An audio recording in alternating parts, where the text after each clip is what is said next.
Well, you love to see her on your big screens. And we thought, wait a minute, why don't we just bring her to the morning brief? It's a no-brainer, right? Ladies and gentlemen, guess who joins us on the show this morning? Omowunmi Dada.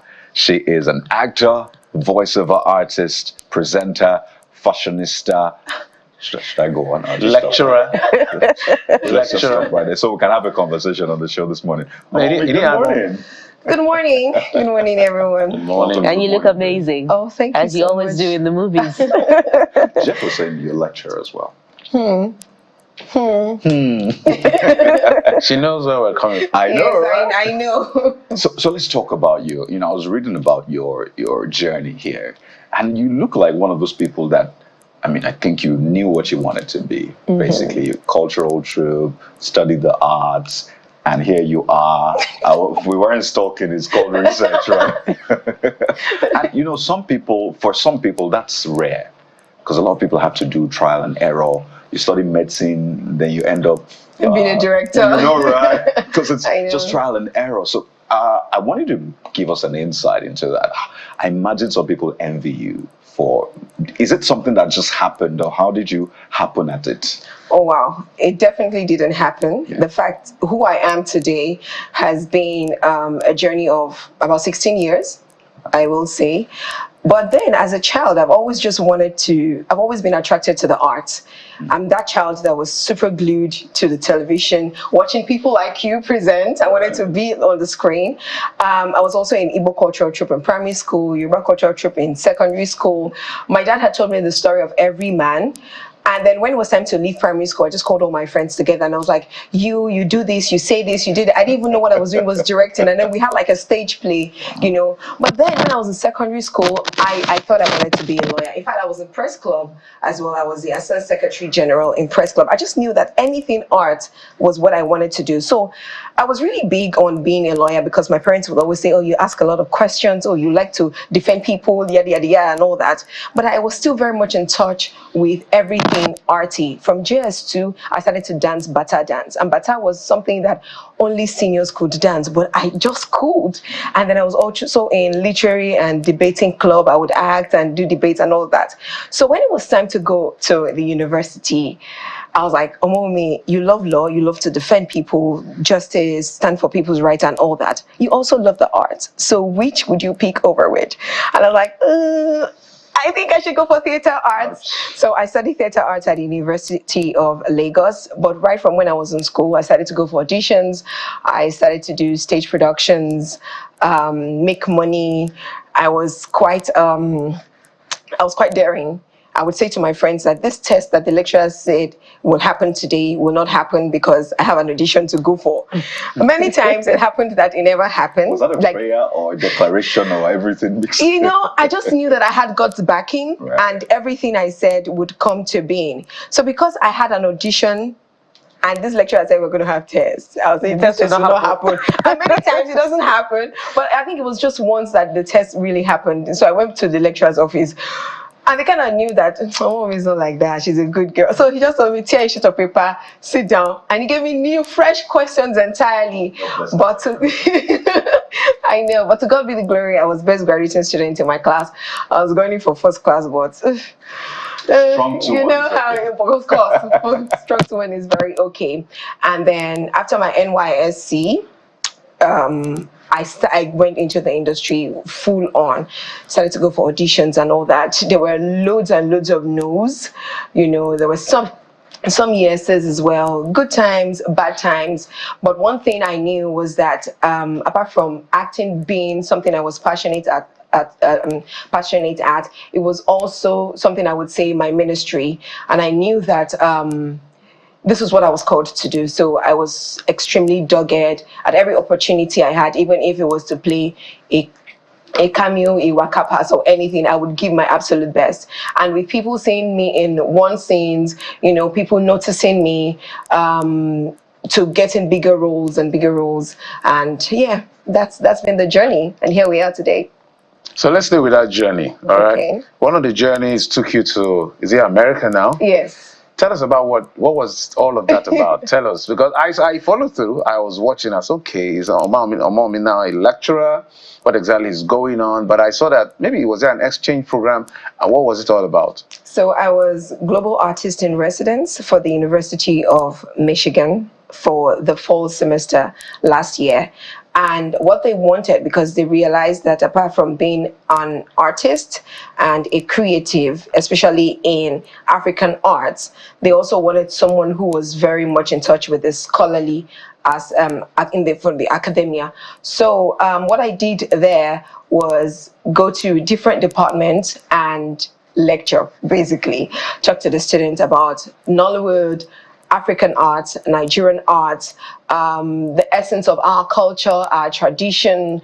And it was quite enlightening, especially for me and for them. You know, if we talk about things as simple as names, you know, as Africans, our names mean a lot to us. You know, our names are our identity. And apart from being our identity, they can tell where you're from. For them, someone can just wake up, I like the idea of fish, and I'll name my child Fish, and it won't really mean anything. Also, I spoke with a lot of African students and non-African students, and by the time, many times when I was done, they would be like, "Ooh, I'm so interested in Africa now. Oh, I want to go to Africa. Oh, I want to go to Nigeria." A lot of them even learned Yoruba from me, and yeah, that was basically Maybe it. in addition, next time you're going, please help us tell them that Africa is a continent. Oh, trust me, I did. I did a lot of that. Africa is a continent. Nigeria and other countries are countries. Oh, they now they know.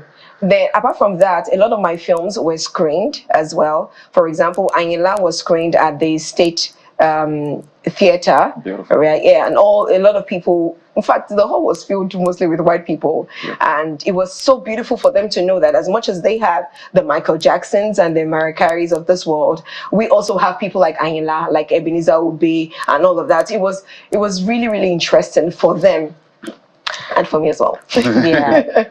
You know, amazing coming up close with your background. You talked about how you did stage productions, and I know how steamy that can get. You know, it also speaks to some of your flicks. You know, it's as if they come to you. Maybe you tell us if they come to you or you choose them. Ayla, something from Time Back. Oyade, you played Oyade in Ashiriade. Something from Time Back as well. Madam Death and Koi. the King Horseman. Something from Time Back as well. So is it that the epics, you know, just choose you, or are you deliberately sort out those kinds of stories that you'd rather appear in? And you know, you do an amazing job of interpreting those roles, by the way. Thank you so much. So with me, I would say that I have been very intentional about my career. My dad taught me when I was very young that if you don't know where you're going to, every road, every path will look like the way.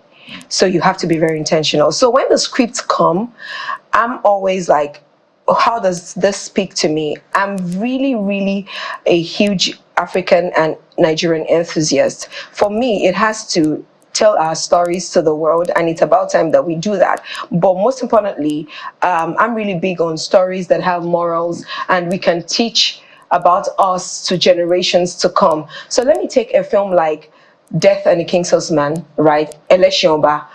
It was the very first adaptation of any Wole Soyinka's play. But then, apart from people thinking it was fictional, it actually happened in real life. And it talked about a lot of our culture, our tradition, clash with how colonialism affected us as a people. You know, how most of these colonials think that they thought that the fact that they didn't understand us, it meant that our culture was less good. But then that's not what it is. So for me, I'm really big on telling African stories to the world, and most importantly, preaching morals. So with that, I choose the stories that come to me. But yeah, maybe all those good stories too, maybe they just always come to me. I don't know. I just say that it's all God's grace. I mean, just listening to your story, a lot of people will be like, oh, she has it all figured out. Everything just works perfectly for. No. So maybe we'll talk about some of the downsides. But you're talking about the epics, and then you talked about even Wole Soyinka's work. It just hit me that epics, Wole Soyinka, and then there's the FRK, right? I was thinking about it again. So they have the JFK, the MLK. Nigeria has our own FRK. We have our FRK. In case you're wondering what that means, that's Fumilayo Ransom Kuti. You played a major role in that movie, which is premiering today. Yes, it's from today. It's now showing in cinemas nationwide, all over Nigeria. So, I mean, talk to us, because that's really ambitious. We've read her stories, been inspired. We've heard her son talk about her, but you get to relive that story, not just relive it, portray it as well. Talk to us about that project. Okay, so I didn't play Fumilayo Ransom Kuti. Kehinde Bankole played Fumilayo Ransom Kuti, but I played Grace Eniola Soyinka, mother of Wole Soyinka. So when BAP called me and said, Omowunmi, I want you to be in my next film, and I'm doing a movie on Fumilayo Ransom Kuti, I was like, about time. Right. Now, when we were growing up, which I feel is a huge disservice to everything this woman represented, the only thing we were taught about was, in social studies, was, Fumilayo Ransom Kuti, the first woman to drive a car. And that's about it. But there was too much that this woman represented. A lot of the women rights that we in modern generation now enjoy were the things that she fought for. Herself and a lot of other women like Grace Eniola Soyinka, they started this Abeokuta Women's Union, where they came straight to face with the Alake of Egba, who was putting a lot of stress on the women. I mean, so high taxation on this market women that were just selling little or nothing. How do you tell these women to pay for water? They didn't even have the right to vote. Anyways, too many things. And people like Fumilayo Ransom Kuti thought that enough is enough.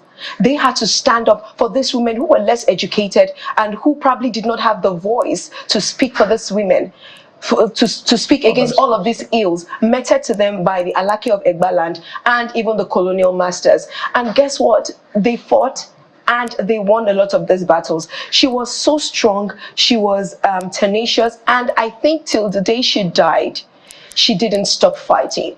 And that spirit of fighting, being an activist, fighting for human rights and women's rights never left her, which we can see in generations to come after her. And we can see in her son, Fela Anikulapo Kuti, who never stopped talking about how the government should do better for Nigerians. And even in her grandchildren now in their music and all of that. And we can also see all of this spirit in Professor Wole Soyinka's life as well. His mother was a storekeeper. She was an educationist. She was also a women's rights activist. That's Grace Eniola Soyinka. And these women just did a lot for Nigeria. But then Nigerians don't know, which is why it made sense that we tell these stories for Nigerians to know, for our history to be told right. And if we don't tell these stories right, other people who have no idea who these women were will come and tell it halfway. I'm seeing traces of Cicely Tyson all around you, because when you follow that journey of Tyson, you see that she's very deliberate as well, just like you, in telling the Black story. And I wanted to find out, when you're doing this movie, did you travel to Abeokuta? Did you meet the Anikulapo family or the Soyinka family? Because the Kuti family. Kuti family, Kuti sorry, family. I should say. The reason I'm asking is because it appears that women have always been in a very combative position because of how life has always been offensive on them. So what did you do to get into that mental space to be able to carry that role, so that if we go see the movie, we can literally live in the time? So first thing, thank God the world has become a global village and we have internet, we have access to internet. So I did a lot of research, book reading. Coincidentally, I had read Ake and Ibadan, written by Wole Soyinka, which were stories of his childhood. So I already knew his mother. I had an idea of who she was. So when the script came and I read, and I'm like, oh yes, I see this.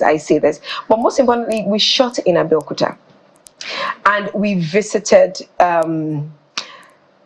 we visited Fela's family house as well.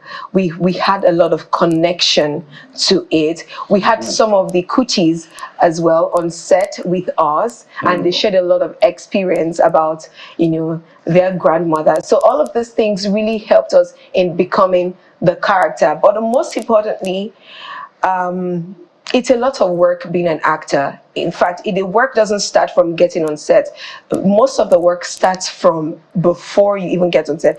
I know that I must have read my script like 4 to 5 times. And the good thing is we had amazing cast, actors who had also done their work. So by the time we all got on set and by the time it all started, we completely forgot who we were. And there were many times we broke down on set and we cried. And we were like, if filming this, we can feel the pain of these women. I can imagine what it was like. What we're doing is reenactment. I can imagine what it was actually like for them to experience all of this inhumanity. You know, there were many times, you know, we cried, many times we held hands together, and too many challenges we faced on set because filmmaking is tough in Nigeria.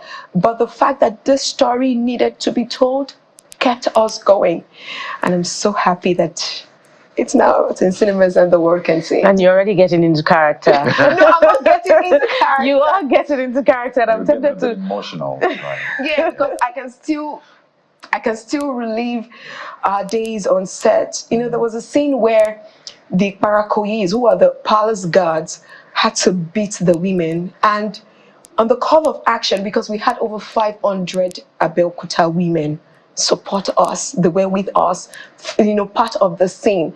And these men came and they beat us up. I mean, it was acting, but sometimes the story gets to you that it almost becomes real. And a lot of us actors had some wounds and everything, but you know, for us, it wasn't like, oh my God, I had a cut and everything. It was like, let's go, let's keep going. And it didn't matter if we sustained 1 or 2 bruises or injuries. It could only reflect the amount of wounds, and especially emotional hurt, and how broken these women must have been fighting for what should have just been given to them effortlessly. I'm tempted to ask you to continue, you know, to talk about formula around some kuti and you know, just relieve some of the scenes in that movie. But I'd like us to expand it a little further to look at the choices that are now informing what directors choose to talk about through their stories. I see a lot of authentic Nigerian narratives now coming from Nollywood. If you consider all of these movies that are coming out, they're true Nigerian stories.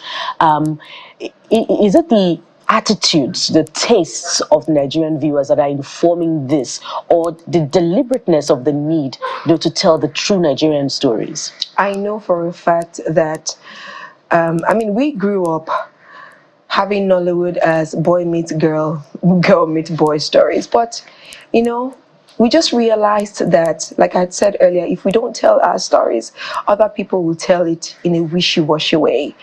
And thank God, globalization and digitalization is here to stay. With people like Amazon and Netflix, the whole world, we're open to giving and showing us who we truly are to the whole world. So why not just let the world know the essence of our being, of our culture, of our people, of our tradition, of how beautiful we are as a people, how rich our language is, and how blessed we are with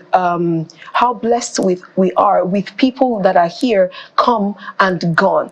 So I know that definitely filmmakers are now very intentional about, nobody's going to give it to you on a plate of gold. Right. We have taken it, the onus is now on us to tell our own stories. Right. So we're very deliberate about telling African stories, Nigerian stories to the world, because we're so blessed with it. We can go on and on with you. I know. You have that thing. But quickly, 30 seconds, the downsides. You didn't win the AMVCA, you were nominated, but your friend, a colleague, She won it. And I love the way you support women. So was that a downer for you, or a downer mixed with wins? You know, how did you feel? It was definitely, the downer. It's a big win. It's a huge win to be recognized for your craft, for your art, and that's good enough win for me. Honestly, everyone on that category deserved to win because they've all put in so much. So that Kehinde won it, it's a huge plus for everyone. Honestly, family. Oh yes, it's in the family.